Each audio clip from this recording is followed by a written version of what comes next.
There is a photograph sitting inside a NASA server right now that nobody expected to exist. Not because the technology failed, not because the data was corrupted, not because some scientist made a calculation error.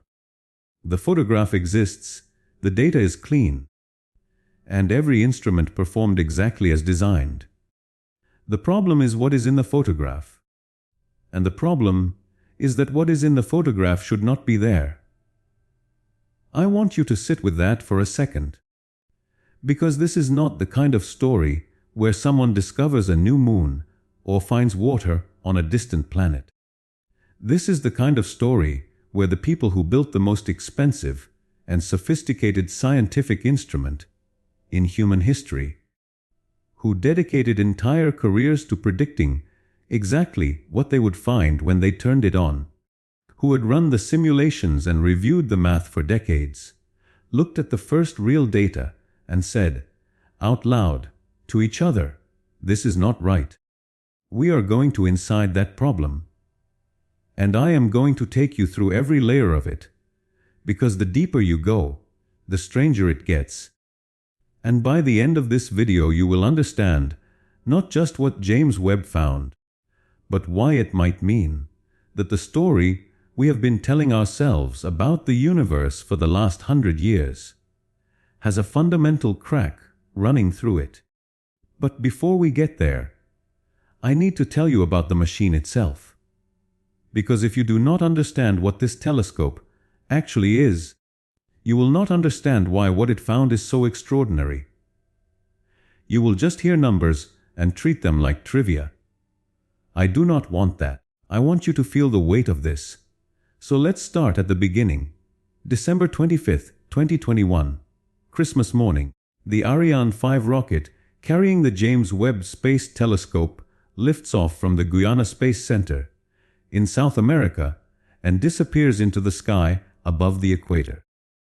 And at that moment, roughly 10,000 scientists, engineers, and astronomers around the world collectively hold their breath. Because this launch represents 30 years of work and approximately $10 billion.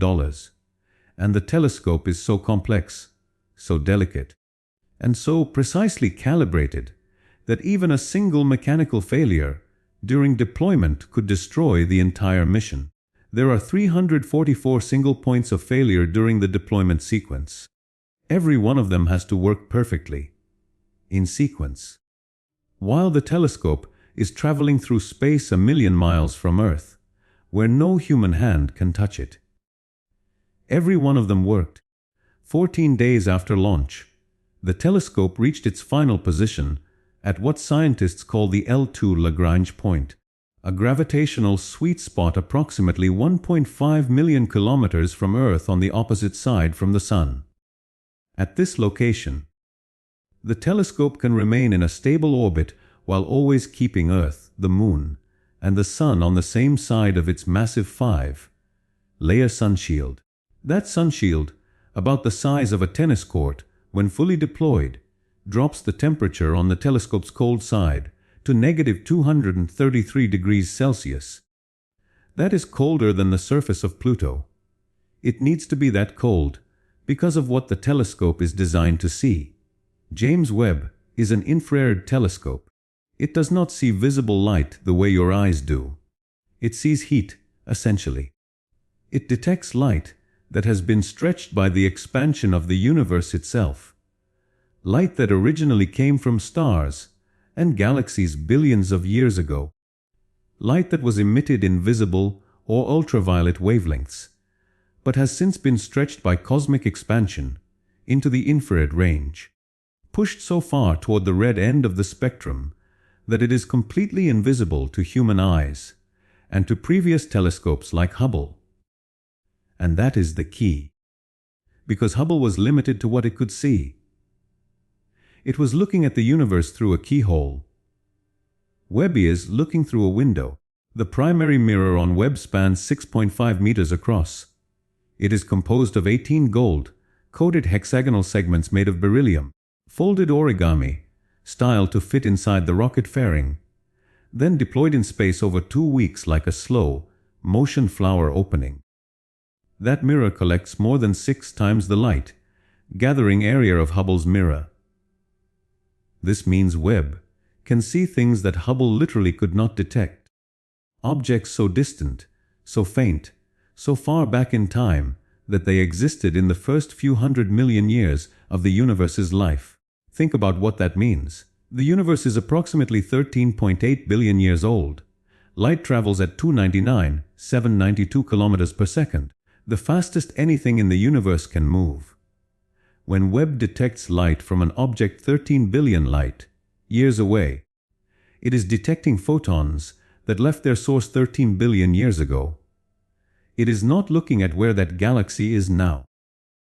It is looking at where it was 13 billion years ago, when the universe was still in its infancy.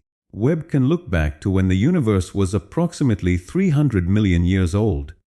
In cosmological terms, that is like watching a video that starts about 2 minutes after someone was born. The earliest moments of cosmic structure formation.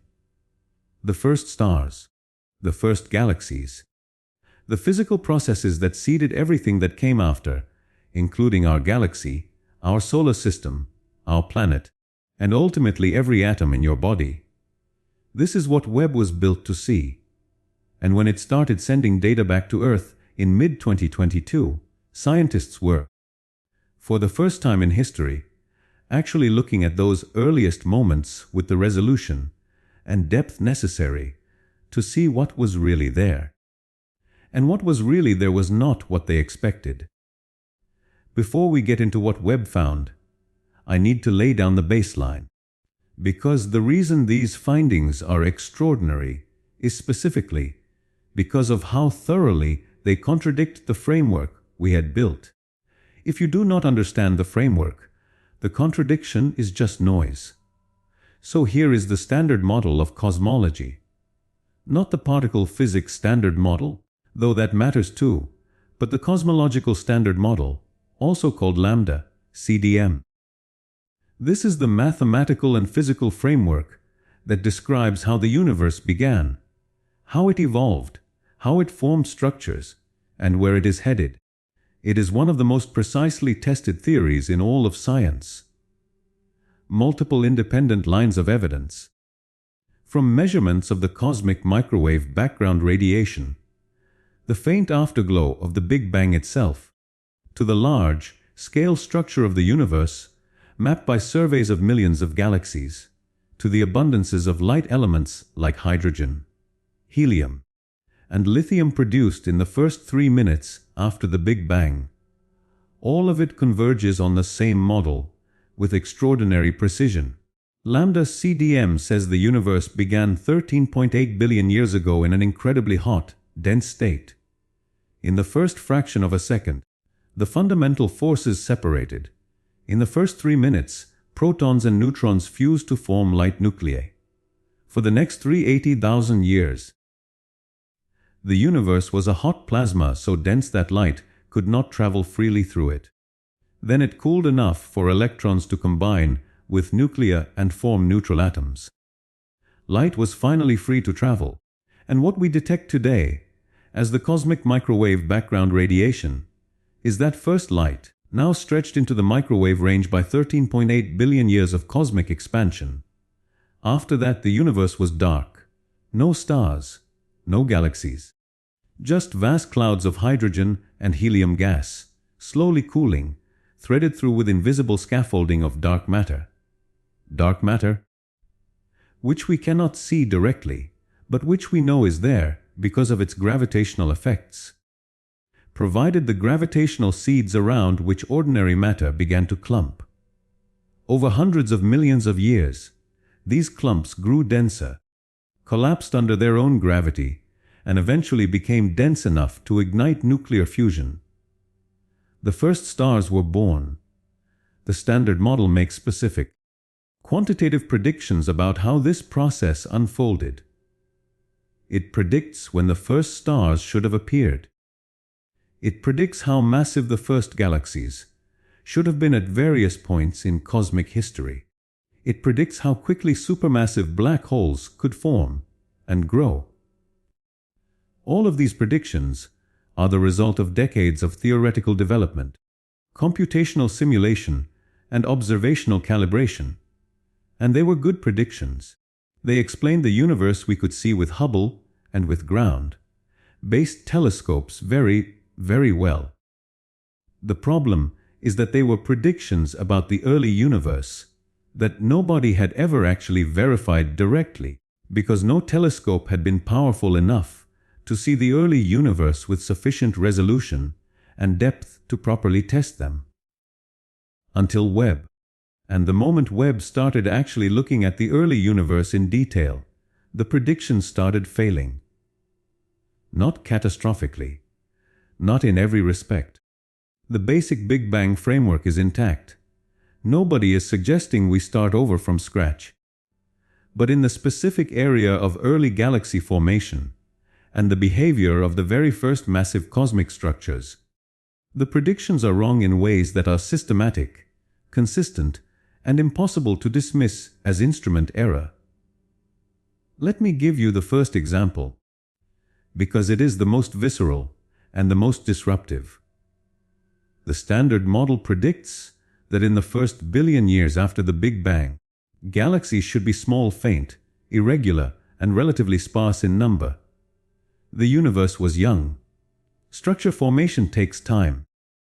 Gravity needs time to pull gas clouds together, form stars, enrich the interstellar medium with heavier elements through stellar deaths, and gradually build up the complex, massive, well-organized galaxies we see in the modern universe. You cannot rush that process. It is governed by physics. So the prediction is clear: look at the universe as it was 300 to 700 million years after the Big Bang, and you should see mostly small, faint, blue, irregular proto-galaxies, some star formation activity, sparse, dim, simple. What Webb found instead was a universe that looks like it skipped several billion years of development. In Webb's first deep field images, the ones released to the public in July 2022, astronomers immediately noticed something wrong. There were too many bright, massive, well-structured galaxies at extreme distances, at redshifts corresponding to the first several 100 million years of cosmic history. Not just a few, dozens. And as more data came in over the following months, dozens became hundreds, and hundreds are now becoming thousands. Within its first year of observations, Webb identified dozens of galaxy candidates at extreme redshifts, and spectroscopic follow-up confirmed multiple galaxies existing when the universe was only 300 to 400 million years old, less than 3% of its current age of 13.8 billion years. These are not faint, diffuse smudges, but surprisingly bright, compact, and in some cases well-structured systems with stellar masses exceeding what standard galaxy formation models predicted possible at such early epochs. Read that again. Stellar masses exceeding what the models predicted possible. Not slightly more than expected. Not within the error bars. Exceeding what the models said was even physically possible. One of the most striking individual examples is a galaxy that was confirmed to exist when the universe was only 280 million years old. To put that in perspective, the universe is 13.8 billion years old. 280 million years into its life, the universe was barely 2% of its current age. And yet there is a fully formed, luminous, structured galaxy sitting there, blazing with starlight, that the Standard Model says could not exist in that form at that time. Scientists initially called these objects universe breakers. That is not a technical term. That is what researchers were actually calling them informally, in papers and in presentations, because the objects appeared to break the universe's formation timeline. And then things got even stranger, because among all of these anomalous early universe objects, there was one particular class that stood out from everything else, one category of object that did not fit any known description of a galaxy, or a black hole, or a star cluster, or anything else in the existing scientific vocabulary. They called them the little red dots. in the summer of 2022. Just weeks after Webb began its science operations, something unusual started appearing in the data. Tiny points of light scattered throughout observations of the distant universe. Not unusual by themselves. Any deep field image contains thousands of objects. But these particular points were different. They were extraordinarily compact. Most galaxies at these distances, even small ones, show some degree of extended structure when observed at Webb's resolution. These objects showed essentially no extension. They were point sources, or nearly so, impossibly small for their brightness. They were uniformly, distinctively red, not the red of a normal star or a normal galaxy.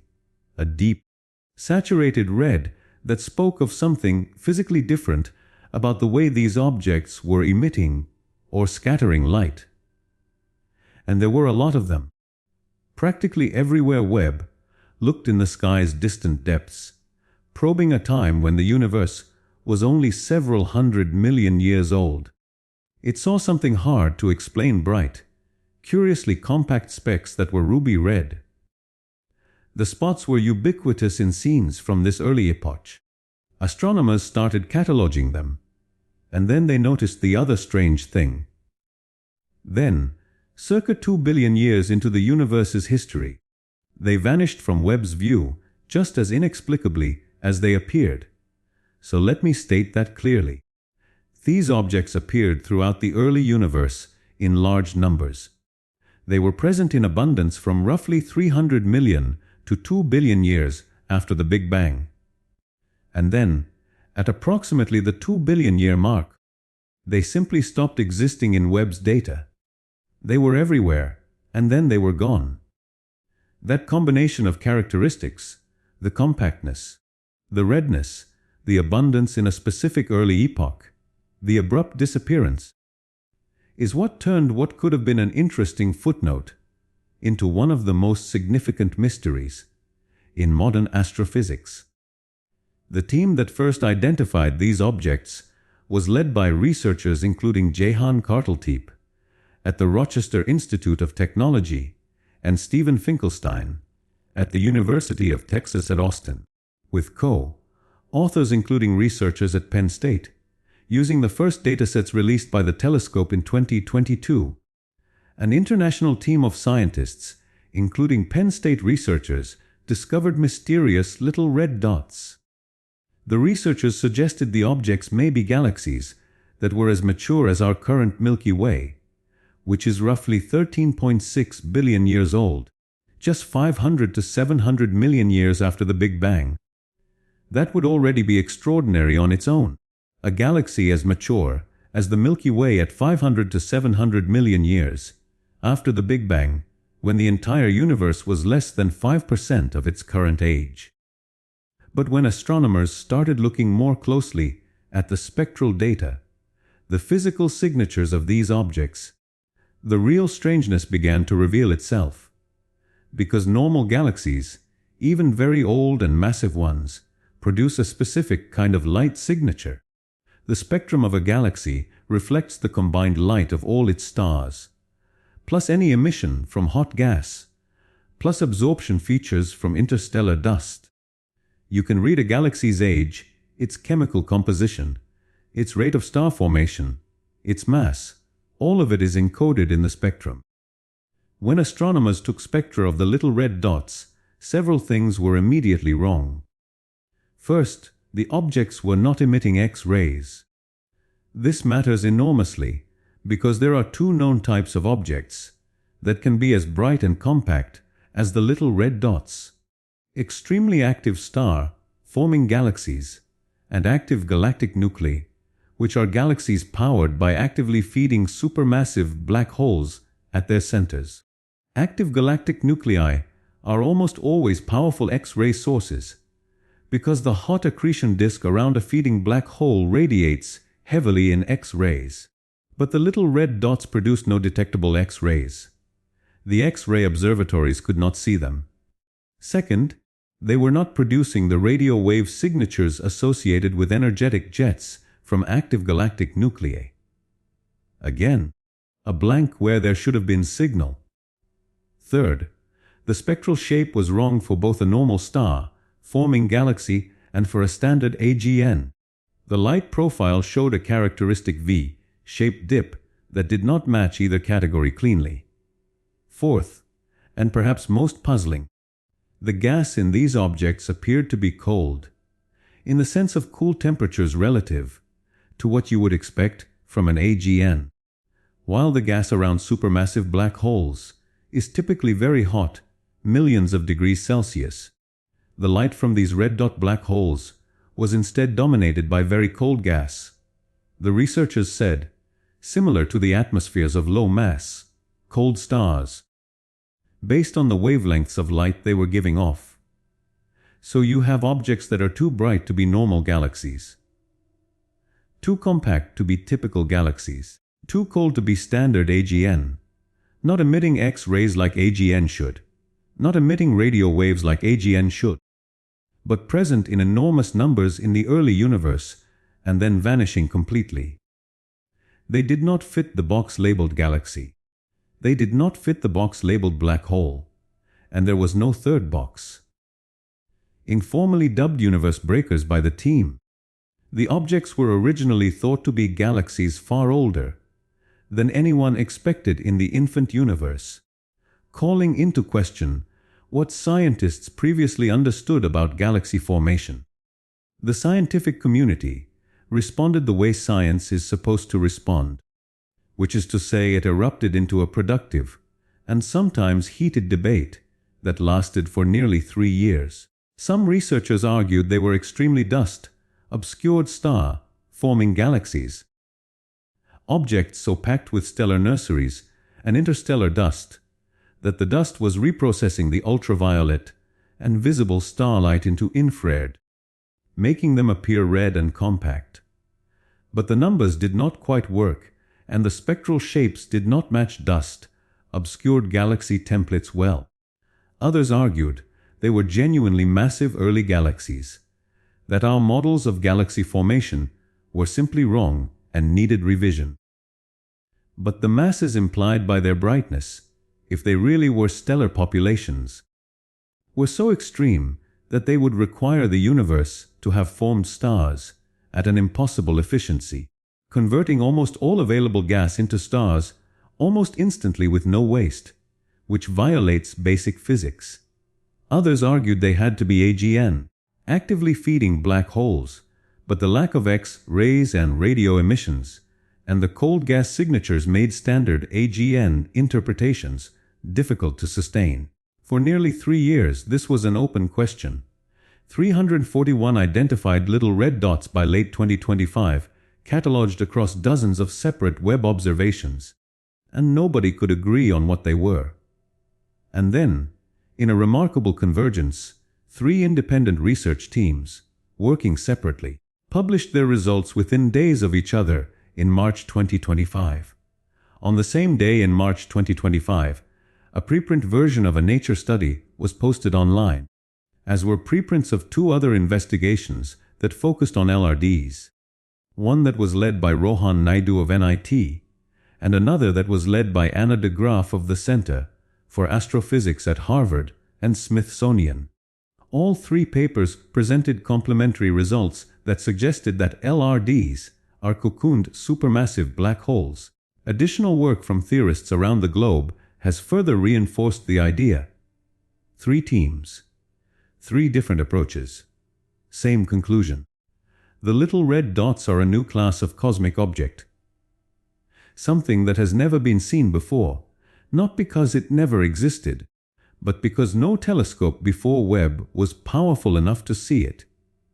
And the nature of these objects, once understood, explains almost everything that was puzzling about them, while opening a completely new set of questions about the early universe that are arguably even more fascinating than the original mystery. Let me tell you what they actually are. Here is what the evidence is pointing to. And I want to be precise about the language here, because this is science, not certainty. But the converging evidence from multiple independent teams is strong enough that this is now the leading model. And it is genuinely one of the most extraordinary ideas in recent astrophysics. The little red dots are not galaxies in the conventional sense. They are not simply dust, obscured star-forming regions. They are not standard active galactic nuclei. They are something that occupies a strange space between all of those categories. Something that the Penn State team's Joel Leja described in a statement that I find remarkable for its clarity. It is an elegant answer, really, because we thought it was a tiny galaxy full of many separate cold stars. But it is actually effectively one gigantic, very cold star. The engine of these objects is supermassive black holes greedily feeding on surrounding matter and blasting out energy. One gigantic, very cold star. Think about what that means. A normal star is powered by nuclear fusion in its core. The fusion generates energy that pushes outward against the star's gravity, creating a balance that allows the star to maintain its shape. The outer atmosphere, the photosphere, is the visible surface of the star, and in low-mass stars it is relatively cool, which is why low-mass stars appear red. The coolness of the atmosphere is what gives cold stars their red color. What the research teams found is that the little red dots produce light that has the spectral characteristics of a cool stellar atmosphere. The emissions from the gas in these objects look, spectrally, like the outer layers of a cold star. Which is why, for years, scientists looking at their spectra kept thinking they were seeing star-dominated systems, galaxies full of old, cool stars. But the total luminosity, the total energy output, is far too high for any normal stellar population. A galaxy the size of the little red dots, if it were actually just a collection of cold stars, could not possibly emit as much light as these objects produce. The little red dots are young black holes, 100 times less massive than previously believed, enshrouded in a cocoon of gas, which they are consuming in order to grow larger.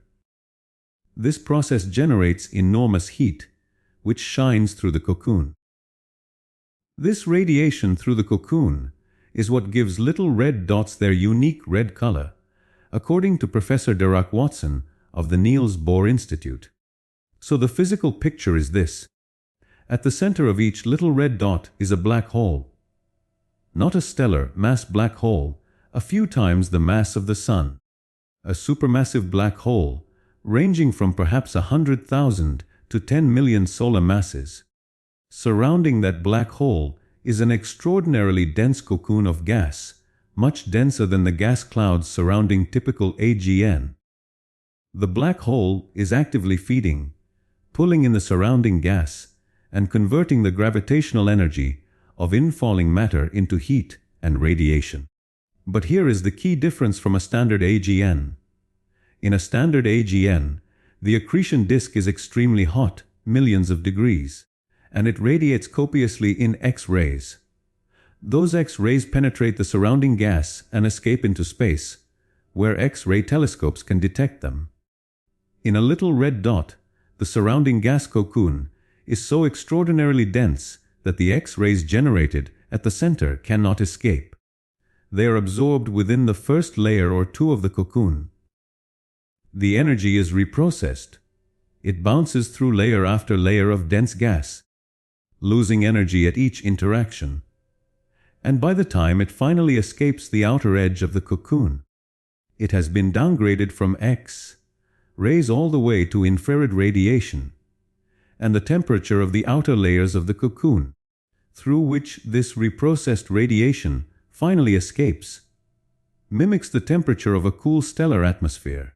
These tiny pinpoints of light may be giant spheres of hot gas that are so dense they look like the atmospheres of typical nuclear fusion-powered stars. However, instead of fusion, they are powered by supermassive black holes in their centers that rapidly pull in matter, converting it into energy and giving off light. This is why they look like cold stars. This is why they do not emit X-rays. This is why they do not emit radio waves, because the radio emitting jets that typical AGN produce require a specific accretion geometry that the dense cocoon configuration disrupts. And this is why they are so compact, because the entire structure, the black hole plus its accretion zone, plus the dense cocoon, is physically much smaller than a typical galaxy. In a recent paper, a team of astronomers led by Harvard University demonstrated that the mystery of LRDs could be explained by identifying them with accreting direct collapse black holes. The study was led by Fabio Pacucci of the Harvard and Smithsonian Center for Astrophysics and the Black Hole Initiative at Harvard University. The direct collapse black hole hypothesis is significant because it provides not just an explanation for what little red dots are, but a mechanism for how they formed in the first place. Standard black hole formation theory says stellar mass black holes form when massive stars die in supernova explosions and their cores collapse. These stellar mass black holes can then grow by merging with other black holes and by accreting surrounding gas. But growing from a few solar masses to 1 billion solar masses takes an enormous amount of time, even if the black hole is feeding at the maximum physically allowed rate, called the Eddington rate. The problem is that Webb is finding supermassive black holes in fully formed, luminous, structured galaxies at times when the universe was less than 600 million years old. There is simply not enough time for stellar mass black holes to have grown to those sizes through normal feeding from their initial masses, even at maximum efficiency. Direct collapse offers a solution. In certain conditions in the early universe, a massive gas cloud could collapse directly into a black hole without going through the star formation stage first. Instead of fragmenting into many stars, the cloud collapses as a unit, forming what theorists call a direct collapse black hole with an initial mass of perhaps 100,000 solar masses. Starting from 100,000 solar masses rather than 10 solar masses, the growth problem becomes much more tractable, and what Webb is observing as little red dots may be exactly these direct collapse black holes in their active growth phase, surrounded by the dense gas cocoons that feed them and hide their X-ray emissions. The fact that little red dots disappear from Webb's data at around 2 billion years after the Big Bang now also makes sense in this framework. By that time, the black holes have consumed enough of their surrounding cocoons, and the cocoons have become patchy enough that X-rays can escape. The objects transition from little red dots to standard AGN, which astronomers already knew about. The disappearance is not death. It is metamorphosis. But the story of confirming this interpretation involves one of the most elegant pieces of detective work in recent astronomical history. And it requires going back to a telescope that had been collecting data for over a decade without knowing what it was looking at. One of the core problems with the black hole star interpretation of little red dots was the X-ray silence. If these objects contain actively feeding supermassive black holes, why can't X-ray telescopes detect them? The cocoon explanation made theoretical sense, but science requires evidence, not just plausible explanations. The evidence came from an unexpected direction. NASA's Chandra X-ray Observatory is a completely different kind of space telescope. Launched in 1999, Chandra uses nested mirror rings to focus X-rays onto detectors, and it has been collecting data on the high-energy universe for over 2 decades. Its archive contains tens of thousands of observations spanning a huge range of cosmic environments.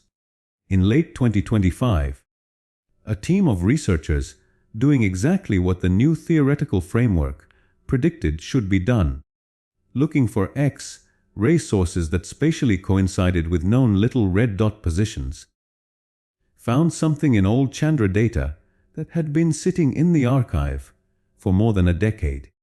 Astronomers have sought to classify little red dots since Webb first spotted them, shortly after it began science operations in 2022. As suggested in this study and in previous research, the X-rays may be blocked by thick cocoons of gas surrounding LRDs. The object they found is officially catalogued as 3D JWST 2014, but the team calls it the X-ray dot. And what makes it extraordinary is that it is a little red dot, confirmed by Webb's infrared observations, that is actually detectable in X-rays. In the entire known population of over 300 little red dots, this is the first one to appear in X-ray light. Why is this one different? Because of the X-ray variability pattern. When researchers looked at the X-ray brightness of the dot over the course of multiple Chandra observations spanning years, they found that the brightness was not constant. It went up and down in irregular patterns, and the pattern of the variability matched precisely what you would expect if a rotating gas cocoon with an uneven density distribution was periodically blocking and unblocking the X-ray emissions from the central black hole. When a dense part of the cocoon rotates into the line of sight, the X-rays are blocked.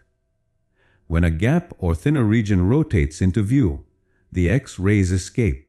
This object appears to be in transition. The cocoon is becoming patchy. The black hole inside has consumed enough of the surrounding dense gas that holes have developed in the structure. X-rays are beginning to leak through those holes for the first time. The object is in the process of becoming a standard AGN. Anna de Graaf, an astrophysicist at the Harvard and Smithsonian Center for Astrophysics, noted that the X-rays may be blocked by thick cocoons of gas surrounding LRDs. The X-ray dot offers evidence of this process in transition. The location of this object in cosmic time is also significant. It sits at approximately 11.8 billion light years from Earth, meaning we are seeing it as it was 11.8 billion years ago, when the universe was less than 2 billion years old. Right at the boundary where little red dots start to disappear from Webb's view, which is exactly where you would expect to find transitional objects if the disappearance is caused by cocoon dispersal. The team that found the X-ray dot noted something that I think perfectly captures the collaborative, cumulative nature of modern science. The Chandra data they used was not new. It had been sitting in an archive for over a decade, collected during a wide area survey of a particular region of sky. Before Webb, researchers looking at that Chandra data saw the X-ray dot and had no idea what it was. It was just an X-ray source of unknown type, one of thousands catalogued in the survey. Webb gave them the context to understand what they were seeing. The infrared position, the redshift, the spectral characteristics of the little red dot at that location, all of it translated the X-ray data from noise into signal. The evidence was there all along. It just needed the right instrument to make it interpretable. This is what makes the James Webb Space Telescope so transformative. Not just in what it sees directly, but in how it allows scientists to reinterpret data collected by every other instrument that came before it. Now I want to pause here, because I think this is the right moment to zoom out from the little red dots specifically and look at the bigger pattern. Because the little red dots are the most dramatic example of what Webb has been finding, but they are not the only one. And when you see all the findings together, what emerges is not just a collection of interesting anomalies. It is a systematic challenge to our understanding of how the early universe worked. And in that bigger picture, there is a problem that may be even more fundamental than the little red dots. A problem that does not live in distant galaxies, but in the mathematics of the universe itself. A number that two different ways of measuring it keep giving incompatible answers to. And the fact that they are incompatible is either the most important thing in physics right now, or it is a mistake that nobody can find. It is called the Hubble tension, and it is about to get a full segment of its own. There is a number called the Hubble constant. It is named after Edwin Hubble, who in the 1920s discovered that the universe is expanding, that distant galaxies are moving away from us, and that the further away they are, the faster they are receding. The Hubble constant is the ratio that describes how fast the universe is expanding. Specifically, how many kilometers per second of recession velocity correspond to each megaparsec of distance. 1 megaparsec is approximately 3.26 million light years. Getting the Hubble constant right matters enormously because it tells you the age of the universe, its size, its future fate, and critically, it tests whether the standard cosmological model, lambda CDM, accurately describes the universe we live in. There are two fundamentally different ways to measure it. The first method looks at the early universe, the cosmic microwave background, the faint radiation left over from 380,000 years after the Big Bang, encodes an enormous amount of information about the physical conditions of the early universe. By analyzing the pattern of temperature fluctuations in the CMB, cosmologists can extract a precise prediction for what the Hubble constant should be today, if the standard cosmological model is correct. The Planck satellite, which mapped the CMB in extraordinary detail, gives a Hubble constant of approximately 67.4 kilometers per second per megaparsec. The second method measures the present-day universe directly, by using a cosmic distance ladder, building up distance measurements from nearby standard candles like Cepheid variable stars and Type Ia supernovae to more and more distant objects. You can measure how fast the universe is expanding right now. The most precise measurements using this approach, led by Nobel laureate Adam Riess and the JWST team, consistently give a Hubble constant of approximately 73 kilometers per second per megaparsec. 67 versus 73. That sounds like a small difference. It is not. This mismatch has perplexed cosmologists for more than a decade because a 5 to 6 kilometer per second per megaparsec difference is too large to be explained simply by flaws in measurement or observational technique. The statistical significance of this discrepancy is now at 5 sigma. In physics, 5 sigma is the threshold for a discovery claim. It means there is roughly a 1 in 3.5 million chance that the discrepancy is due to random chance. This is not a small measurement uncertainty that will go away with more data. This is a real, systematic, reproducible difference between two methods of measuring the same physical quantity. This is where James Webb enters the story again. New observations from the James Webb Space Telescope suggest that a new feature in the universe, not a flaw in telescope measurements, may be behind the decade-long mystery of why the universe is expanding faster today than it did in its infancy billions of years ago. The JWST team used Webb to independently verify Hubble's measurements of Cepheid variable stars in nearby galaxies. The concern had been that Hubble might be getting the wrong answer due to crowding effects, the stars being so packed together in their host galaxies that Hubble could not resolve them individually and was accidentally measuring blended light from multiple stars as if it were single brighter stars, leading to incorrect distance estimates. Observations from both telescopes aligned closely, revealing that Hubble's measurements are accurate and ruling out an inaccuracy large enough to attribute the tension to an error by Hubble. This is a critical result. It means the high Hubble constant from the local universe measurement is not a mistake. The tension is real. There may be something woven into the fabric of space that we do not yet understand. The bottom line is that the so-called Hubble tension between what happens in the nearby universe compared to the early universe's expansion remains a nagging puzzle for cosmologists. As Nobel laureate and lead author Adam Rees stated, with measurement errors negated, what remains is the real and exciting possibility that we have misunderstood the universe. We have misunderstood the universe. That is not a casual statement from a fringe researcher. That is a Nobel Prize winner saying, based on the best data from the best instruments ever built, that something in our fundamental picture of how the universe works is wrong. What many scientists are hoping is that this may be the beginning of a new cosmological model. This is the dream of every physicist.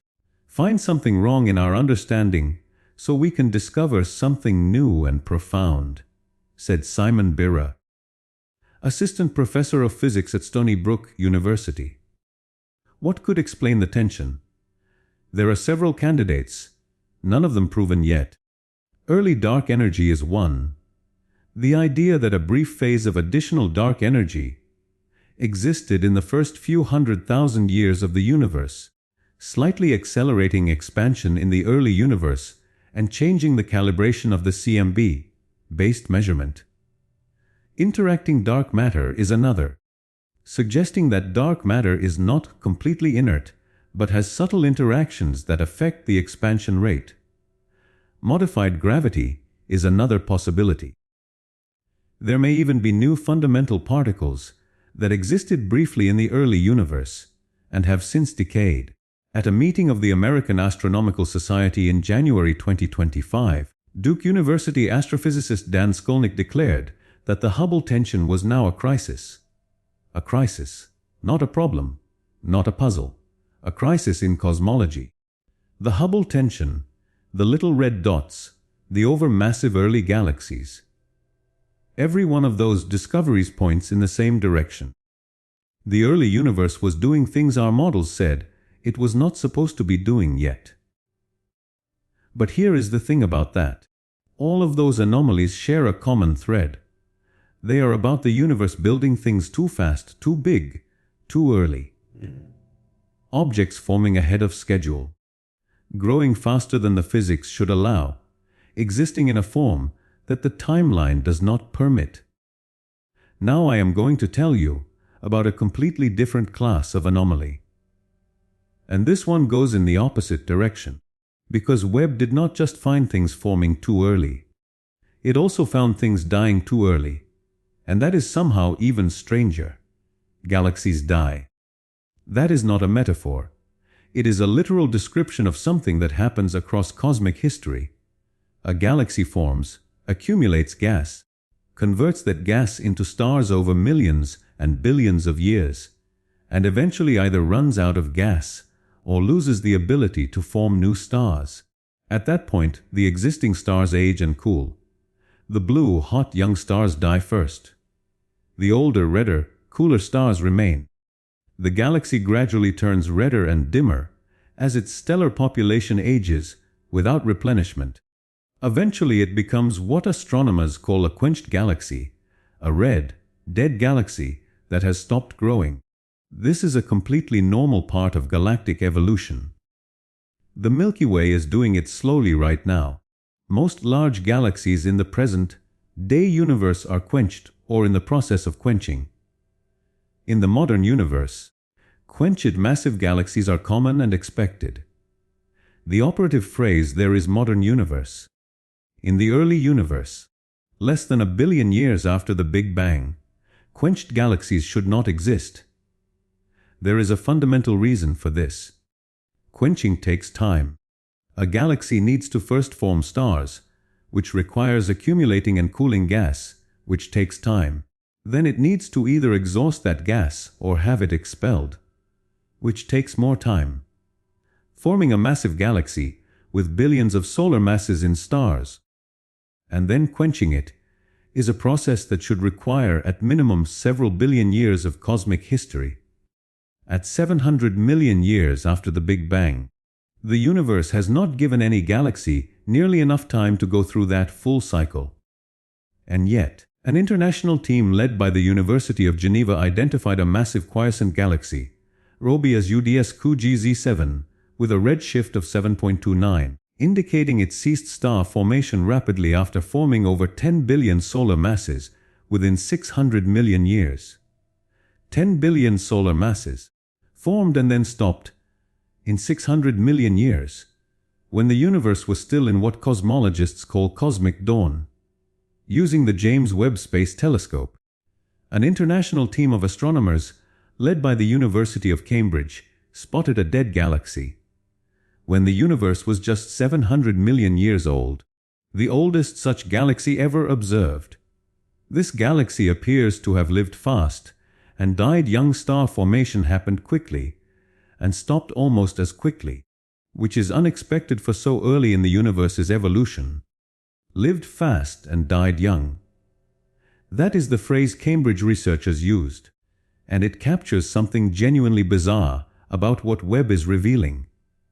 Because in the modern universe, galaxy evolution is slow and gradual. Galaxies build up over billions of years. They quench over billions more. The process is leisurely by human standards. In the early universe, according to Webb, it was not leisurely at all. It was violent and abrupt and compressed. Galaxies were forming enormous stellar masses in just tens of millions of years, and then shutting down completely within another few tens of millions. The astronomers determined that this galaxy experienced a short and intense period of star formation over a period between 30 and 90 million years, but between 10 and 20 million years before the point in time where it was observed with Webb, star formation suddenly stopped. Everything seems to happen faster and more dramatically in the early universe, and that might include galaxies moving from a star, forming phase to dormant or quenched. Everything happens faster and more dramatically in the early universe.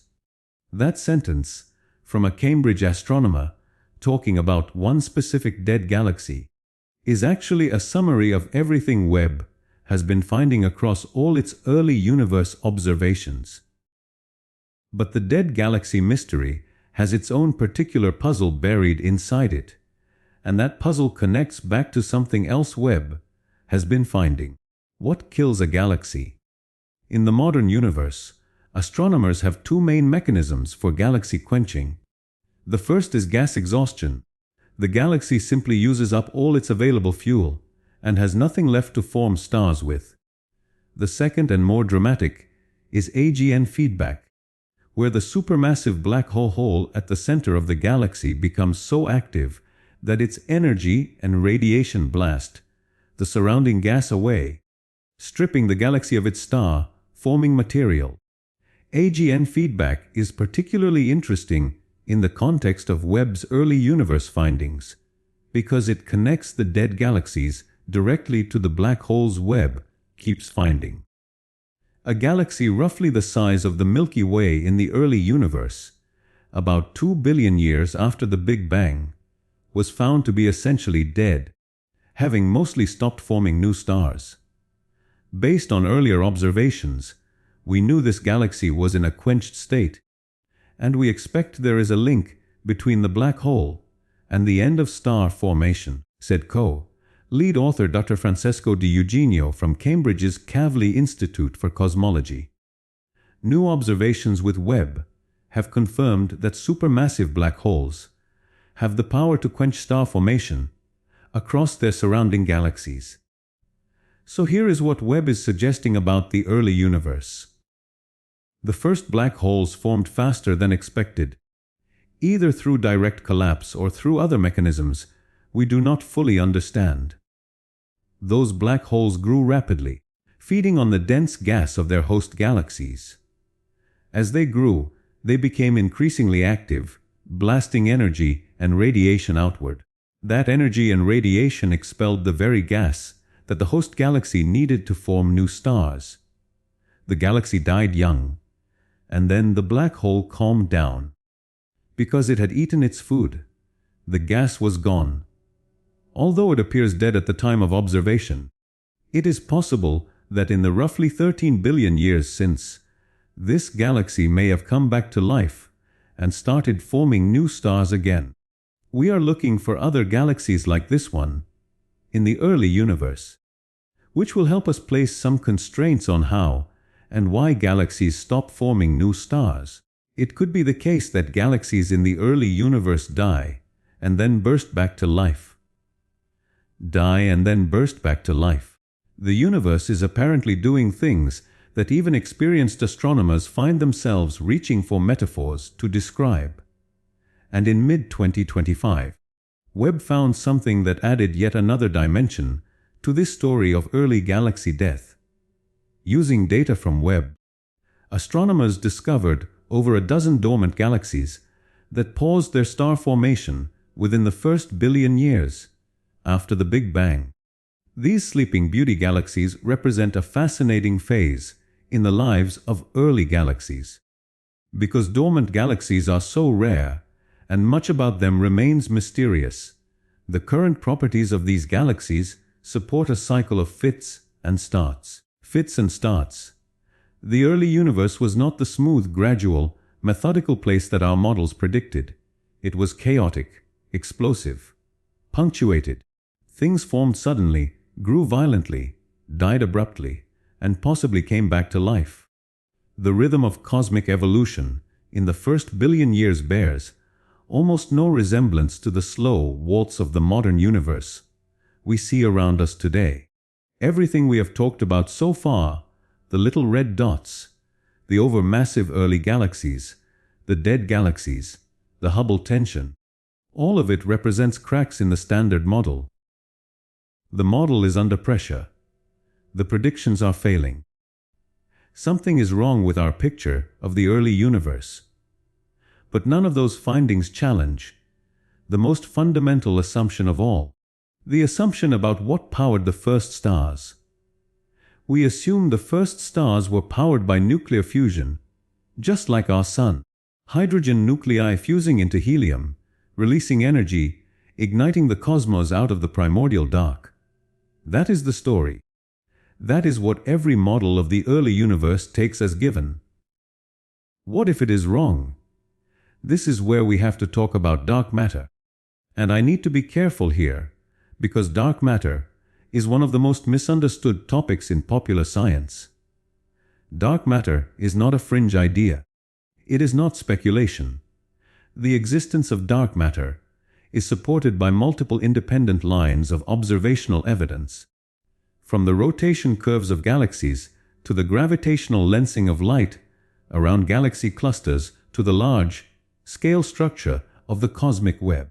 Approximately 27% of the universe's total energy content is dark matter. It is real. We just do not know what it is. The leading candidates for the dark matter particle are called weakly interacting massive particles, or WMPs. The key word is weakly interacting.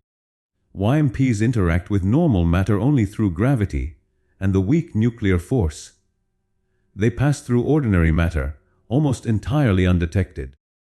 But there is one interesting property that certain WMP candidates have. They are their own antiparticle. When two of them meet, they annihilate each other, converting their mass into energy. In the present-day universe, dark matter is spread diffusely through space. WMP annihilations happen, but rarely enough that the energy released is inconsequential for most purposes. But in the early universe, the density of dark matter was much higher, and inside the dense dark matter halos that surrounded the very first star, forming gas clouds, the density could have been high enough that WMP annihilation would release significant amounts of heat. A star forming inside one of those dense dark matter halos might have an extra heat source at its core that ordinary stellar models do not account for. Not nuclear fusion, but dark matter annihilation. And that additional heat source would change everything about how the star behaves. New observations from the James Webb Space Telescope hint that the universe's first stars might not have been ordinary fusion-powered suns, but enormous supermassive dark stars powered by dark matter annihilation. The theory of dark stars was first proposed by astrophysicist Catherine Fries in 2007. The theory behind dark stars was first devised in the late 2000s. Since then, researchers have suggested that they could be the result of weakly interacting massive particles, a leading candidate for dark matter, that are believed to annihilate themselves and generate heat in a phenomenon that appears as brightly shining stars. In 2025, something significant happened with this theory. A new study led by Cosmin Eiley of Colgate University, together with colleagues and Catherine Fries at the University of Texas at Austin, identified 4 extremely distant objects whose appearance and spectral signatures match what scientists expect from supermassive dark stars. 4 objects at extreme distances corresponding to the very first few hundred million years of cosmic history, with spectral signatures that match the theoretical predictions for dark stars better than they match predictions for normal population Neptune stars, which are what the Standard Model says the first stars should be. For the first time, we have identified spectroscopic supermassive dark star candidates in JWST, including the earliest objects at redshift 14, only 300 million years after the Big Bang, weighing 1,000,000 times as much as the Sun. Such early dark stars are important, not only in teaching us about dark matter, but also as precursors to the early supermassive black holes seen in JWST that are otherwise so difficult to explain, said Catherine Fries. 1,000,000 times the mass of the Sun. That is not a typo. The theoretical models suggest that dark stars could grow to masses that are completely impossible for ordinary fusion-powered stars, because the heat from dark matter annihilation supports the star against collapse without requiring the high temperatures that ordinary stellar cores need. The result is an object of almost unimaginable size, vast, puffy, cool relative to its luminosity, almost like a giant cloud of gas sustained by an invisible internal heat source. And here is why this connects to everything else Webb has been finding. Webb has revealed a strange early universe filled with bright blue monster galaxies, mysterious little red dots, and black holes that seem far too massive for their age. A new study proposes that dark stars, hypothetical stars powered by dark matter, could tie all these surprises together. These exotic objects may have grown huge very quickly, lighting up the early cosmos and planting the seeds of supermassive black holes. If dark stars existed, they would collapse into black holes of enormous initial mass. Not the stellar mass black holes of a few times the Sun's mass that form when ordinary massive stars die, but objects of perhaps 1,000,000 solar masses formed directly from the collapse of 1,000,000 solar mass dark star. Those would be the perfect seeds for the supermassive black holes Webb keeps finding in galaxies that are too young to have grown them by conventional means. The dark star theory is not confirmed. It is still a hypothesis, supported by candidate objects, but not yet definitively proven. The spectral signatures of the 4 candidate dark stars could potentially be explained by other objects. Though the fits are not as good, more observations are needed. But consider what the theory would explain if it is right. The overmassive early black holes, seeded by dark star collapses. The blue monster galaxies, lit up by vast populations of dark stars burning bright before they collapse. Potentially even aspects of the little red dots mystery. One theoretical framework, connecting multiple separate anomalies. Some of the most significant mysteries posed by Webb's cosmic dawn data are in fact features of the dark star theory, said Dr. Cosmin Eiley. Dark stars are yet to be confirmed experimentally. However, recent discoveries made by Webb are difficult to explain without incorporating such objects into current theoretical frameworks. That is a careful statement from a careful scientist. Difficult to explain without. Not impossible. Difficult. The door is open. Let me take you back to a specific observation made in 2025, because it is one of the most visually and scientifically striking things Webb has seen, and it connects several threads of this story in a single image, 800 million years after the Big Bang. The universe is young. By the Standard Model's predictions, galaxy mergers at this epoch should be rare. The cosmic web of dark matter filaments that guides galaxy formation should not yet be dense enough or well developed enough to bring multiple galaxies into close proximity and interaction. Large-scale structure takes time to form. The universe needs to lay the dark matter scaffolding before galaxies can cluster and collide in complex ways. In 2025, Webb revealed a remarkable system of at least 5 interacting galaxies just 800 million years after the Big Bang, showing that galaxy mergers and interactions began far earlier than expected. This finding suggests that the cosmic web of dark matter filaments that guides galaxy formation was already well developed in the young universe. 5. Not 2, which would already be unexpected.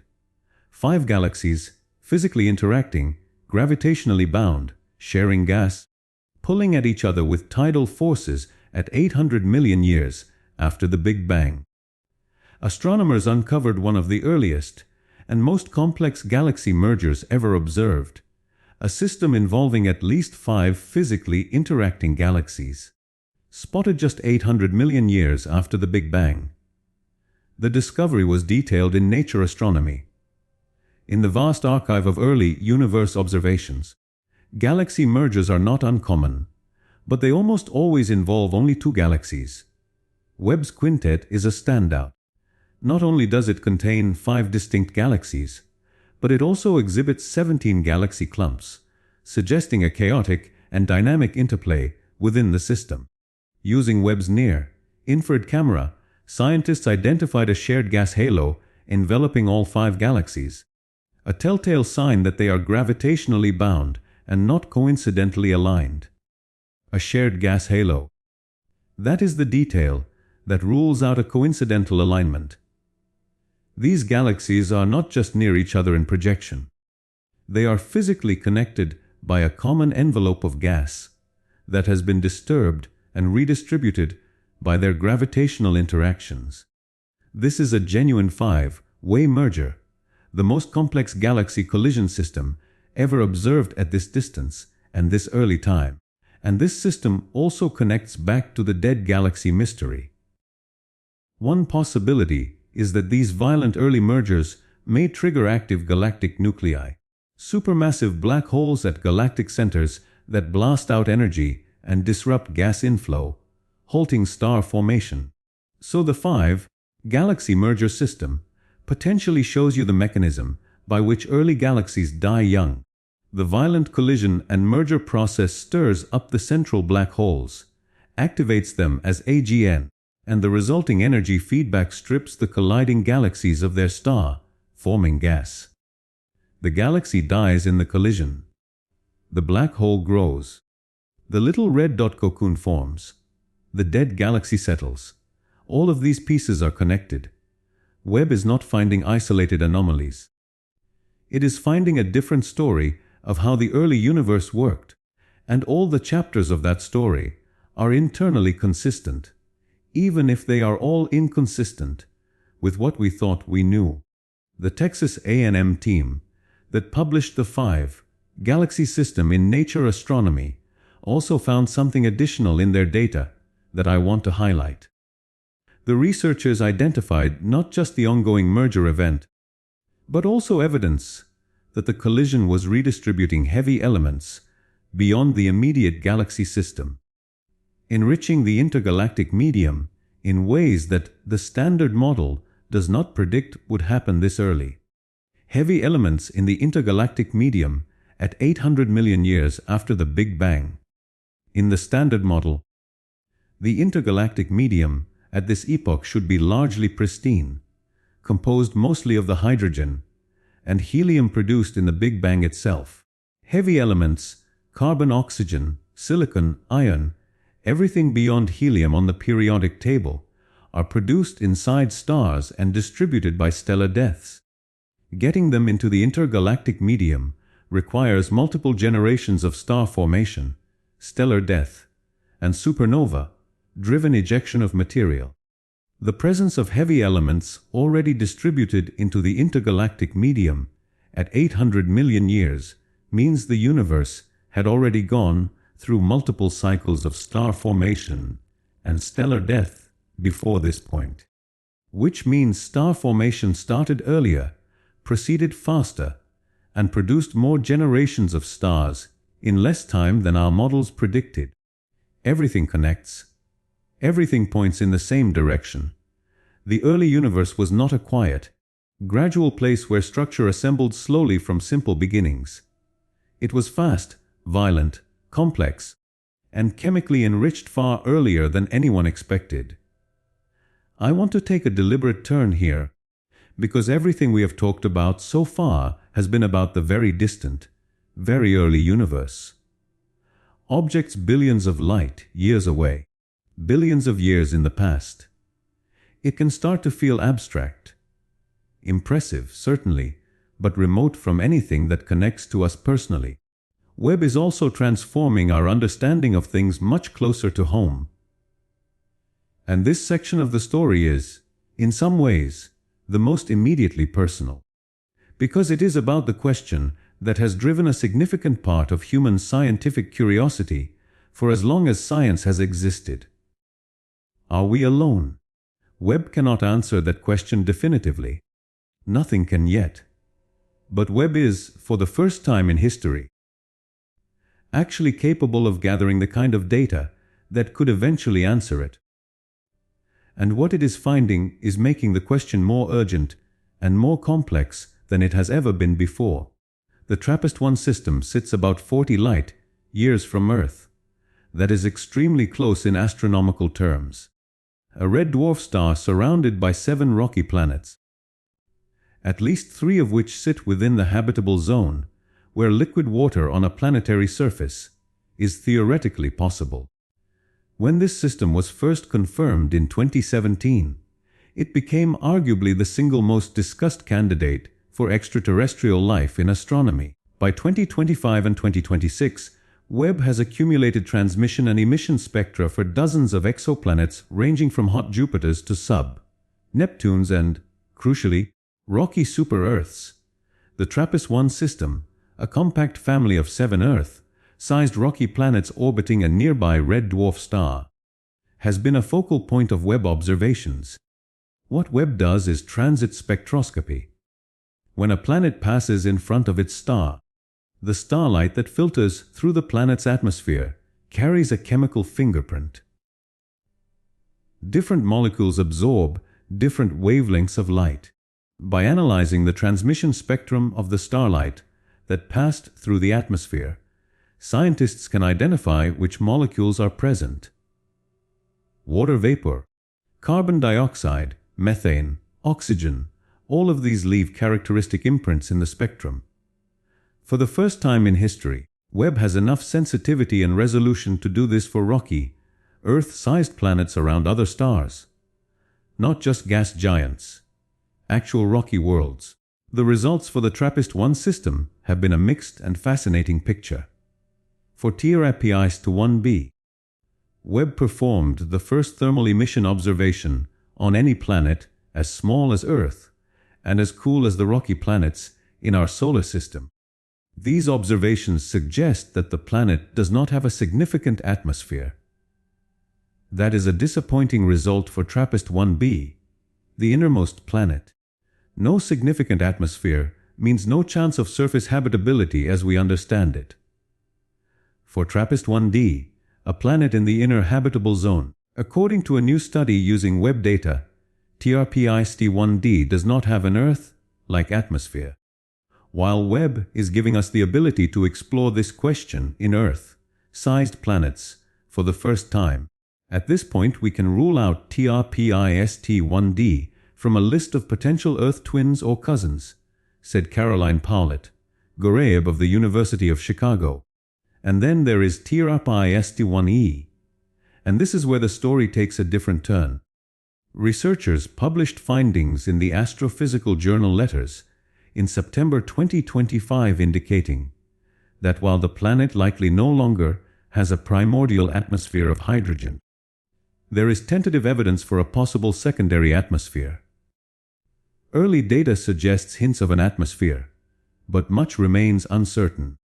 Researchers have already ruled out a hydrogen-rich primordial atmosphere, pointing instead to the possibility of a secondary atmosphere that could sustain oceans or ice. A secondary atmosphere on TRAPPIST-1e. This matters enormously because of what a secondary atmosphere implies. A primordial atmosphere, composed mostly of hydrogen and helium captured from the nebula during planetary formation, tells you little about habitability. Most rocky planets start with one. The ones without much geological activity lose it quickly to stellar radiation. A secondary atmosphere is different. Secondary atmospheres are generated by geological processes, volcanic outgassing releasing gases from a planet's interior, and by biological processes, life producing and maintaining atmospheric gases like oxygen. A secondary atmosphere on TRAPPIST-1e means the planet has either active geology or something else that has been resupplying and maintaining its atmosphere over long timescales.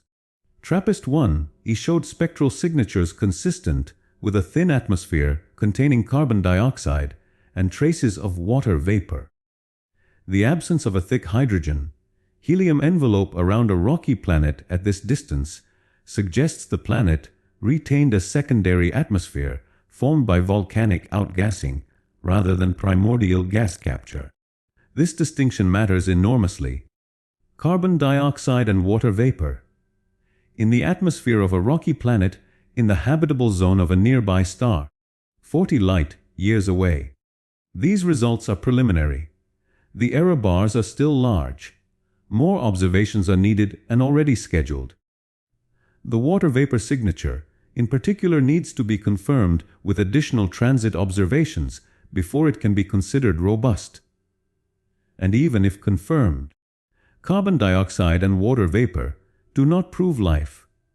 Venus has both, and it is one of the most hostile environments in the solar system. But what Webb has done is narrow the field in a specific, scientifically meaningful way. Some planets in this system clearly do not have meaningful atmospheres. 1. The most habitability, optimistic candidate, shows tentative signs of having retained one. That is the data saying keep looking here. This one is still in play.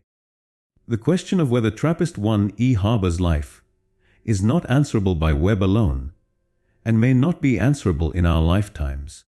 But what Webb has done is transform that question from philosophical speculation into scientific investigation. We are not guessing anymore. We are measuring. Before we reach the conclusion, there are two more discoveries I want to put on the table, because they add important pieces to the picture we have been building. The first is the blue monsters. While the little red dots were generating most of the attention in the early universe anomaly space, a separate and equally puzzling population of objects was also appearing in Webb's data. These objects are almost the opposite in color and character from the little red dots, which makes them doubly interesting. Among Webb's most surprising findings is a large population of distant galaxies, classified as blue monsters, meaning they are exceptionally bright, extremely compact, and largely free of dust. Their presence was not anticipated, as simulations and theoretical models developed before Webb did not predict galaxies with these properties in the early universe. Blue monsters are intensely luminous in short, wavelength light, the opposite of the little red dots. Where little red dots are compact, cold, red, and emit no X-rays, blue monsters are compact, hot, intensely blue, and blaze across wavelengths. They are not the same objects. They appear at somewhat different redshifts and with different spectral characteristics. The leading explanation for the blue monsters involves extreme star formation activity. The blue color indicates a very high population of young, massive, hot stars which burn bright blue before dying. But the brightness of these objects implies star formation rates so extreme. Converting gas to stars at rates sometimes hundreds of times higher than even the most active star, forming galaxies in the modern universe, that the models cannot explain how the early universe supplied and sustained that activity. Dark stars may have grown huge very quickly, lighting up the early cosmos. The blue monsters are among the objects that a dark star-based early universe framework would naturally produce. So the dark star theory connects here too. Populations of supermassive dark stars, millions of solar masses each, would appear as intensely luminous blue, white objects. Compact because each object is a single massive entity rather than a spread-out galaxy. Bright beyond what normal stellar populations can produce, because dark matter annihilation is a far more efficient energy source than nuclear fusion per unit mass under certain conditions. The second finding I want to address is about the shape of dark matter itself. Webb has revealed unparalleled details about the early universe, including observations of young galaxies with unexpectedly elongated shapes that challenge established cosmological models. This discovery represents a massive leap toward a new understanding of the nature of dark matter, the invisible substance that makes up the universe's mass. The shapes of early galaxies in Webb's data are not what the cold dark matter model predicts. Cold dark matter, the CDM in lambda, CDM, is what the standard model assumes dark matter to be. Cold meaning slow, moving relative to the speed of light at the time of formation. Cold dark matter forms clumpy, lumpy halos, and galaxies forming within those halos should be roughly spheroidal or disk-shaped depending on their rotation. But Webb is finding an abundance of very elongated, prolate, rod-shaped young galaxies in the early universe. Not round, not disk-shaped, stretched and elongated. The research team, which included experts from MIT, Harvard, and Taipei, concluded that elongated young galaxies are abundantly produced in both warm and wave dark matter scenarios, due to the smoother structure of cosmic filaments in these cases. Gas and stars flow steadily along such filaments, giving rise to elongated galaxy shapes. Warm dark matter, wave dark matter. These are alternatives to the standard cold dark matter model, in which the dark matter particles are either slightly faster, moving, or have quantum mechanical wave-like properties that smooth out the smallest scale structure of dark matter halos and filaments. If warm or wave dark matter produces galaxy shapes that match Webb's observations better than cold dark matter does, that is evidence pointing toward a revision of what we think dark matter fundamentally is. Not its existence, which is not in question, but its nature, its particle identity, its quantum mechanical properties. The standard model of cosmology says dark matter is cold. Webb's galaxy shapes say it might not be. And since dark matter makes up 27% of the universe's total energy content and provides the gravitational scaffolding for everything we see, getting its nature wrong means getting a lot of other things wrong as a consequence. I want to step back now from the individual discoveries and talk about what they mean together, because I think the temptation with a list of findings like this is to treat each one as a separate interesting fact, like items on a menu, and that misses the point completely. These findings are not a collection of separate anomalies. They are a convergent message. Every discovery Webb has made in the early universe is pointing at the same conclusion: our model of how the universe builds things, grows things, develops things, and organizes things in its first billion years is systematically wrong in a specific direction. The early universe was more efficient, more violent, more structured, more chemically enriched, and more diverse in the types of objects it produced than our models predicted. That systematic wrongness matters Because models in physics are not just descriptions. They are explanations. They are based on physical principles. When a model fails systematically and consistently, it means the physical principles it is built on are incomplete or wrong in some way. The Hubble tension suggests something is wrong with our understanding of the universe's expansion history. The overmassive early galaxies suggest something is wrong with our theory of galaxy formation and dark matter's role in it.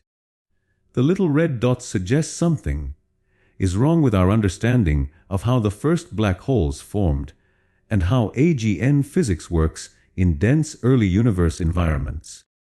The dead galaxies suggest something is wrong with our timeline of galaxy evolution. The dark star candidates suggest something is wrong with our assumption about what powered the first stars. The elongated galaxy shapes suggest something may be wrong about what dark matter actually is. No single one of these findings is individually fatal to the Standard Model. Scientists are not throwing out lambda, CDM. The evidence for the Big Bang is overwhelming and is not challenged by any of this. The evidence for cosmic expansion, for dark matter and dark energy, for the large-scale structure of the universe, all of that remains solid. But the early universe, specifically the first billion years, is a period where the model's predictions are failing systematically, in ways that are too consistent and too reproducible to be dismissed as noise or instrument error. This is the dream of every physicist. Find something wrong in our understanding so we can discover something new and profound, said Simon Berrer of Stony Brook University. And that is the right way to think about this, not as a crisis that invalidates everything we know, but as an opening. Every time physics has found this kind of systematic failure in a well-established model, what has followed has been one of the most productive periods in the history of science. The failure of Newtonian mechanics at high velocities opened the door to special relativity. The failure of classical physics at atomic scales opened the door to quantum mechanics. The discovery that the universe's expansion is accelerating rather than decelerating opened the door to dark energy. When the map is wrong, you do not throw away the map. You revise the parts that are wrong, and in doing so, you learn something about the territory that you could not have learned any other way. It is 2026. The James Webb Space Telescope has been operational for less than 4 years. In that time, it has confirmed hundreds of ancient galaxies, identified a new class of cosmic object, deepened one of the most significant crises in modern cosmology, provided the first direct evidence for atmospheric characteristics on Earth-sized exoplanets, found the oldest dead galaxy ever observed, witnessed a 5-way galaxy collision at cosmic dawn, found candidate objects that might be dark matter-powered stars, challenged our understanding of what dark matter is, and generated thousands of peer-reviewed publications from teams of scientists across dozens of countries. It has years of operation ahead of it. Its fuel, the hydrazine used to maintain its position at L2, will last well into the 2030s, possibly beyond 2040. Its instruments are functioning normally. Its mirror is performing above specifications. Every month new data comes in. Every month new papers appear. Every month, the picture of the early universe gets sharper, more detailed, more complete, and apparently more surprising. Webb is not just finding new things. It is forcing revisions to theories we thought were settled. There is a philosophical dimension to this that I want to sit with for a moment, because I think it matters beyond the science itself. Human beings built this machine. Not any single human, but tens of thousands of humans working across 30 years, and a dozen countries, pooling their knowledge, their labor, their mathematical and engineering and physical insight to create something that none of them could have created alone. and then they pointed it at the sky, and it showed them something they did not expect. And their response was not to ignore the unexpected data, or explain it away, or defend their models at the expense of what the evidence showed. Their response was to follow the evidence, to publish the uncomfortable findings, to debate them vigorously, to test them against alternative explanations, to send their data to other teams who would try to prove them wrong, to refine the interpretations over years of careful, systematic work. That process, slow, contentious, self-correcting, and rigorous, is how humans have learned everything true that we know about the universe. It is the most reliable method for understanding reality that our species has ever developed. And right now, that process is pointed at the deepest questions it has ever tackled. How did the first things form? What were the first stars? Where did the first black holes come from? Why is the universe expanding the way it is? Are we alone? James Webb has not answered these questions. It has made them sharper, more precise, more urgent, more scientifically tractable than they have ever been. And that is exactly what a great scientific instrument is supposed to do. We do not know what Webb will find next month. We do not know what it will find next year. But we know it will keep looking, keep collecting photons that have traveled for billions of years to reach that gold mirror, and keep sending the information encoded in that ancient light back to the scientists who are waiting for it, ready to be surprised again. The universe has been out there for 13.8 billion years. We have been looking closely for 4. We are just getting started.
You're standing on a planet where the wind is moving faster than a fighter jet, where the temperature drops to negative 200 degrees Celsius, where a single storm is literally the size of Earth. That planet exists. It's real. And it's sitting right here in our own solar system, Neptune. Now here's the question that keeps scientists and space enthusiasts up at night. Could we ever make it habitable? Could humans actually live there one day? The answer is not a simple yes or no. And honestly, that's what makes this so fascinating. So let's break it down, because by the end of this video, you're going to look at Neptune in a completely different way. And if you're into space science and questions that genuinely make your brain work, you're in the right place. Hit subscribe, because we do this every week. Before we talk about making Neptune habitable, we need to understand what we're actually up against. Neptune is the 8th planet from the Sun. It sits about 4.5 billion kilometers away. That's 30 times farther than Earth. Sunlight takes 4 hours just to reach it. So the moment you're there, you're already dealing with almost total darkness compared to what we experience here. The atmosphere is made up of roughly 80% hydrogen, 19% helium, and about 1% methane. That methane is actually what gives Neptune its iconic deep blue color. It absorbs red light and reflects blue back. Beautiful to look at from a distance. Deadly to be inside. Surface temperature at the cloud top sits around negative 218 degrees Celsius. That's colder than anything you've ever experienced, colder than liquid nitrogen. And here's something that surprises most people. Neptune actually generates more heat from its interior than it receives from the sun. It radiates about 2.6 times more energy than it absorbs from sunlight. Scientists still don't fully understand why. Now the winds. This is where Neptune gets genuinely terrifying. Wind speeds on Neptune reach up to 200 kilometers per hour. For reference, the strongest hurricane ever recorded on Earth peaked at around 345 kilometers per hour. Neptune's winds are 6 times more powerful than that. They approach supersonic speed, faster than the speed of sound in Neptune's atmosphere. There's no solid surface to stand on either. Neptune is an ice giant. Beneath the atmosphere lies an ocean of water, ammonia and methane, but not the kind of ocean you can swim in. It's compressed under such extreme pressure that it becomes a hot, semi-solid slush, potentially reaching temperatures of 5,000 degrees Celsius deep inside. So that's what we're working with. Now let's talk about what it would actually take to make this place livable. No serious scientist is talking about terraforming Neptune the way we talk about Mars. Neptune is in a completely different category, but there are 3 legitimate scientific concepts that researchers and aerospace engineers have genuinely explored. Option 1 is orbital habitats. This is the most realistic near-term concept. Instead of trying to live on or inside Neptune, you build a large rotating space station that orbits it. Rotation creates artificial gravity. The station is shielded from radiation, thermally controlled, and powered by nuclear fission or fusion reactors. Because solar power is essentially useless this far from the sun, the advantages are significant. You get a stable environment, you can control everything inside, and you avoid the extreme conditions of the atmosphere entirely. The challenges are distance. Resupply missions from Earth would take years, and the sheer cost of building and launching the infrastructure needed. Option 2 is floating atmospheric habitats. This one sounds like science fiction, but it has real scientific grounding. At certain altitudes in Neptune's upper atmosphere, the pressure and temperature conditions are slightly less extreme. Scientists have proposed buoyant platforms, essentially high-tech dirigibles that float at those altitudes. The concept is similar to proposals for cloud cities on Venus, which NASA has actually studied seriously. On Neptune, you'd face additional challenges because of the cryogenic temperatures and those extreme wind speeds. Your floating city would need constant propulsion just to maintain position. Power, materials, thermal insulation, all of it would be pushed to the absolute limit of engineering capability. Option 3 is colonizing Triton. This is actually the option that gets the most serious scientific attention. Triton is Neptune's largest moon, and it is genuinely unusual. It's the only large moon in the solar system that orbits its planet in the opposite direction of the planet's rotation, what's called a retrograde orbit. Scientists believe Neptune captured Triton from the outer solar system long ago. Triton has a thin nitrogen atmosphere. It has geysers that shoot material 8 kilometers into the sky, evidence of internal geological activity. It has volatile compounds on its surface that could be used for fuel and life support, and the radiation environment there is less extreme than deep in Neptune's atmosphere. A base on Triton would need pressurized habitats, nuclear power, advanced life support systems, and in situ resource utilization, meaning you'd have to harvest and process local materials to survive. It is extraordinarily difficult. But it is physically possible with technologies that are extensions of what we're already developing today. Here's where it gets honest. The distance alone is almost incomprehensible as a practical problem. With current chemical propulsion technology, a spacecraft takes around 12 years to reach Neptune. Voyager 2 launched in 1977 and didn't reach Neptune until 1989. If you're sending humans, you need a faster way to get there. Nuclear thermal propulsion or nuclear electric propulsion are the leading candidates, both significantly faster than chemical rockets, but neither is operational yet. Communications delay is another thing that changes everything. The speed of light takes about 4 hours to travel from Neptune to Earth. So if something goes wrong on your habitat, you can't call for help and get an answer for 8 hours. Every decision has to be made on site with no real-time support from home.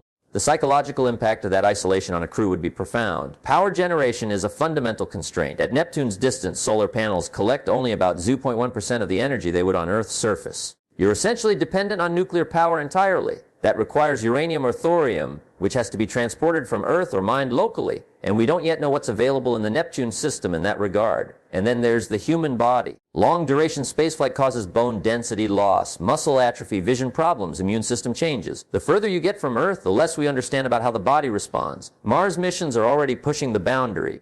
Neptune is in another category entirely. Here's the thing that keeps this from being pure speculation. The technologies required for Neptune habitation are not random wishful thinking. They map directly onto what space agencies are actively researching right now. NASA and DARPA have been developing nuclear thermal propulsion concepts seriously since 2021. The goal is a system that could cut transit times to Mars roughly in half. The same technology scaled up would change the equation for outer planet missions significantly. Closed-loop life support systems that recycle air, water, and waste almost entirely is actively being developed for long-duration missions. The ISIS runs a partial version of this today. Future systems aim for near-complete recycling, which is essential for anywhere beyond Mars. In situ resource utilization. The ability to live off what a planet or moon provides locally is a central pillar of NASA's Moon to Mars strategy. The techniques being tested on the Moon and planned for Mars are the direct precursors to what you'd need on Triton. And in 2023, the Planetary Science Decadal Survey, the document that guides NASA's priorities for the coming decade, specifically identified the ice giants as a top scientific priority. A dedicated Neptune orbiter mission is on the long-term roadmap.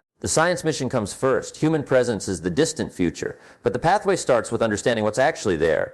So, can we make Neptune habitable? Not anytime soon, not in your lifetime, and probably not in your children's either. The honest scientific answer is that Neptune itself, the planet, is likely never going to be terraformed the way some people imagine for Mars. The challenges are too fundamental, but the Neptune system, a permanent human presence in orbit or on Triton, or inside a floating habitat at the right atmospheric altitude, that is not physically impossible. It is an engineering and resources problem, not a laws of physics problem. And humanity has a history of solving problems that once seemed completely out of reach. The real question is not whether we can, it's whether we will. If this made you think differently about space and what's actually possible out there, leave a comment below.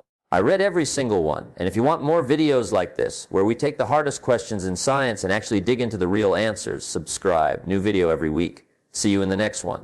Okay, stop. Before you keep scrolling, I need you to actually think about this for 1 second. Right now you're sitting probably on a couch, maybe in bed on a rock that's flying through space at 67,000 miles per hour. You can't feel it. You can't see it, but it's happening. And that rock, it's one of 8 planets circling one star. That star, it's one of 400 billion stars just in our galaxy alone. And our galaxy, it's one of 2 trillion. 2 trillion galaxies. I'm going to take you from the smallest thing that exists, something so tiny it makes an atom look like a planet, all the way up to the edge of the observable universe. And I promise you, by the end of this video, the way you see yourself, this room, this planet, it will never be exactly the same again. Let's start at the absolute bottom, the Planck length, 1.6 times 10 to the negative 35 meters. That's not just small. That's the point at which our current physics literally breaks down. Below that scale, we don't have the math. Nobody does. It's the edge of what human knowledge can describe. Now here's something that'll bend your brain a little. A hydrogen atom is about 100 picometers across. That's 10 to the negative 10 meters. Sounds small, right? But here's the thing that most people never actually sit with. That atom is mostly empty space. If you blew a hydrogen atom up to the size of a football stadium, the nucleus, the actual solid center, would be smaller than a marble sitting on the 50-yard line. The rest, just empty. Which means you, right now, are mostly empty space. The chair you're sitting on is mostly empty space. Everything solid you've ever touched, mostly empty space held together by invisible forces. That's not philosophy, that's physics. So before we've even left the microscopic world, your brain should already be a little uncomfortable. Go hold that feeling. It only gets weirder now we zoom up to our scale, Ying, somewhere between 5 and 6 feet tall. We live in this incredibly narrow band of the universe's size spectrum, the range of sizes where water stays liquid, where chemistry can build complex molecules, where brains can actually exist. Move 1 order of magnitude smaller, and you're in the world of cells and bacteria. Move 1 order of magnitude larger, and you're looking at mountains and oceans. We're right in the middle. And for a long time, we assumed that meant we were at the center of everything. We were wrong. Here's a number that should put things in perspective. Mount Everest is about 5.5 miles high. The entire atmosphere that keeps you alive stretches maybe 60 miles up. The International Space Station orbits about 250 miles above your head, 250 miles. In American terms, that's roughly the distance from New York City to Boston. You could theoretically drive to the edge of where human beings have lived in space. That's how close it is. And yet, it's space. Okay, so here's where it gets genuinely disorienting, and where most school textbooks quietly fail you. You've seen the diagrams, the Sun in the middle, Mercury, Venus, Earth, Mars, all neatly packed in. Then the outer planets a little further out looks manageable, right? That diagram is a lie. Not the orbits. Those are real. But the scale, completely wrong. If you drew our solar system to accurate scale on a piece of paper and the Sun was the size of a basketball, Earth would be a tiny speck about 78 feet away. Neptune, nearly half a mile from that basketball, half a mile, for one solar system on a basketball-sized sun. Now here's the piece that really gets people. Voyager 1, the farthest human-made object ever launched, has been traveling since 1977. That's almost 50 years of constant travel at about 38,000 miles per hour. And it's still inside what we consider the Sun's extended influence zone and only fully crossed into interstellar space in 2012. Think about that, nearly 35 years of flying, and we barely made it out of our own cosmic backyard. And here's the question I want you to sit with, because we're going to come back to it at the end of this video. If it takes that long just to leave our solar system, what does that mean for ever actually reaching another star?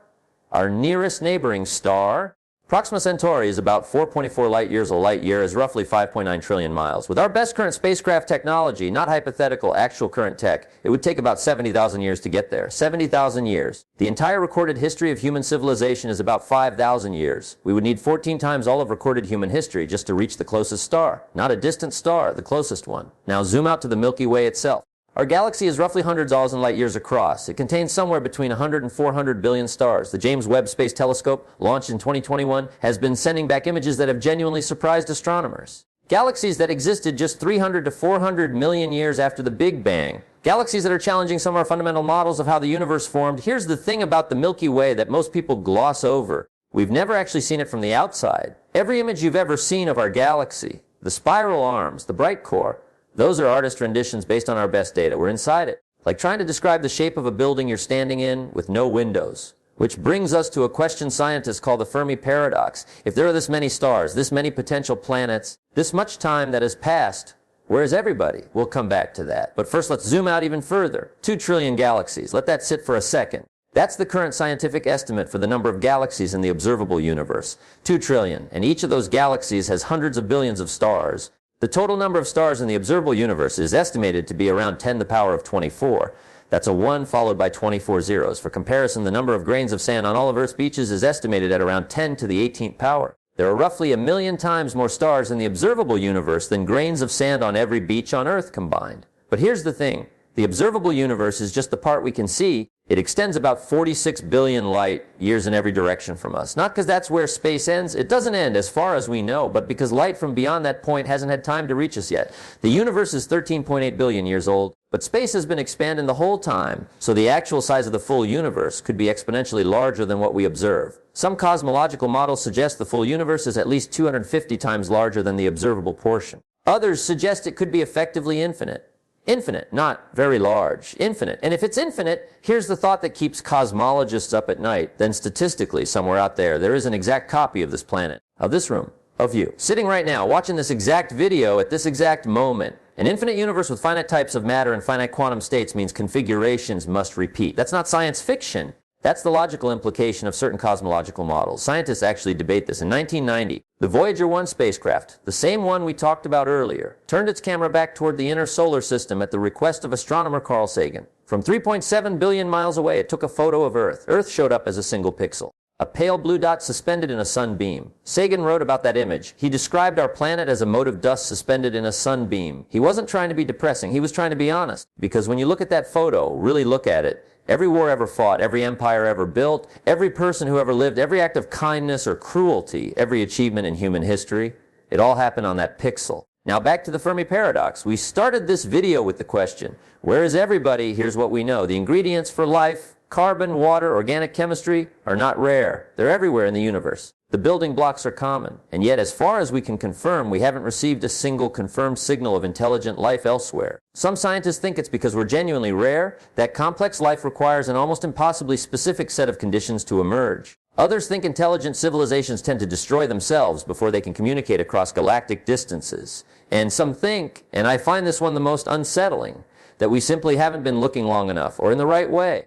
We've been broadcasting radio signals for about 100 years. In cosmic terms, that signal has traveled only 100 light years. In a galaxy 100,000 light years wide, our announcement of our existence has reached roughly 0.1% of our own galaxy. We just sent out the invitation. We haven't waited long enough to hear back. And maybe that's the most important thing this video can leave you with. We are not at the center of the universe. We never were. but we are the universe looking at itself. Every atom in your body was forged inside a star that exploded billions of years before you were born. You are not separate from the cosmos. You are part of it. The scale doesn't make you small. It makes the fact that you exist at all absolutely remarkable. Direction notes slow down significantly on those final 3 sentences. No music swell, just your voice. This is what people will clip and share. If any part of this genuinely shifted how you see your place in all of this, that's the only reason I make these videos. Drop a comment with the thing that hit you hardest. I read every single one. And if you're the kind of person who actually enjoys having your brain broken open like this, there are more videos right there that'll do exactly that. I'll see you in the next one.